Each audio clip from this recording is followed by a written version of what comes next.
Hello and welcome to TechChat. My name is David McHenry. I am the Engineering and Technical Manager here at REGO-FIX USA. Today on TechChat, I want to talk about tool assembly just a little bit more. We covered some torque ratings and why we have those earlier, so let's revisit that and let's go over to the workbench. So in a previous video, we talked about the reason or the need to have different torque values based on a counterbore collet or a through-bore collet. But how are most nuts actually tightened onto the tool holder? Let's take a look at some different options and see which one fits you the best. So the most common, obviously, is the standard wrench.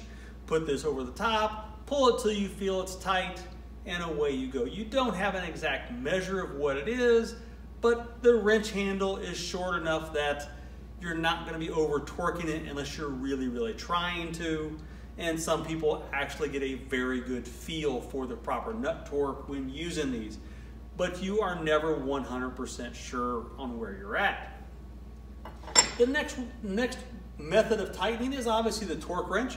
REGO-FIX offers 4 different sizes of torque wrench, from the micro up through the large. Torque wrenches are very easy to operate. Pull the handle back to unlock it, rotate to the appropriate value, lock it in, apply the correct head on the end of this, and tighten the tool until you feel the wrench click. When you're done, you should loosen that up, return it back to 0 to save the spring and save the calibration inside the torque wrench. The only problem with a torque wrench is it requires the operator to be 100% positive of the value that is on here. By that, I mean, let's go back to that example we had in the previous video. ER16 1/8 inch, ER16 1/4 inch, 15 foot-pounds nut torque, 46 foot-pounds of nut torque.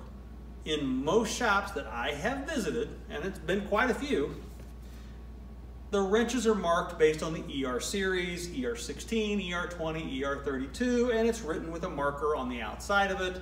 The wrench is adjusted to the maximum value, in this case 46, and it's hung on the wall with the appropriate head on the wrench. Problem is, when they get to the ER16 1/8 inch, they are applying 3 times the torque value to it, and they start having issues with collets being damaged, run out issues, or even damage to the tool holder or the nut itself. And it's really just because the high Q nut transfers that much more torque that what you do here is that much more important. So are there ways to make this even better, and are a way to make sure the operator does it correctly and an easier method? Well, there is, and it's called the Torco block. Let's move over and take a look at that. Okay, here I have a standard Torco block setup, bolted to the table. Torco block comes with interchangeable inserts that you can order for different taper types. And I have the rings that go over the indicator. You can notice the indicator does not have a scale of its own. It's hydraulically driven based on the torque that I apply to my tool block. And the rings have a small hole that goes over top of the pin. Then I have my tool diameter on the outside of that. I simply take my indicator, point it to the correct size I'm using, take the tool. In this case, I'm going to drop in the ER16 1/8 inch tool. I know you can't see the top of that, but it is an ER16 1/8 inch. I put the wrench on and I tighten until I reach the indicator. Boom, I'm done with that one. I can then move on to my ER16, 1/4 inch size, change my indicator,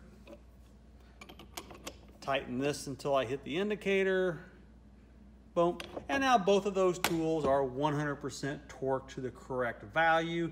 It just takes the operator question and the need to have that reference torque chart available. It's all built into the Torco block and the rings that are provided. The rings come in a different variety of sizes and shapes and values.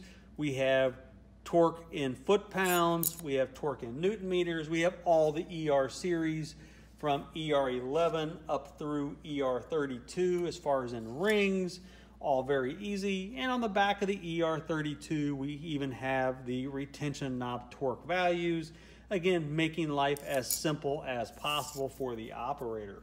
If you have any questions on the Torco block, the application for it, or the torque wrenches that were discussed earlier, please speak to your REGO-FIX representative or call REGO-FIX USA at any point in time. Again, my name is David McHenry. Thank you for joining us.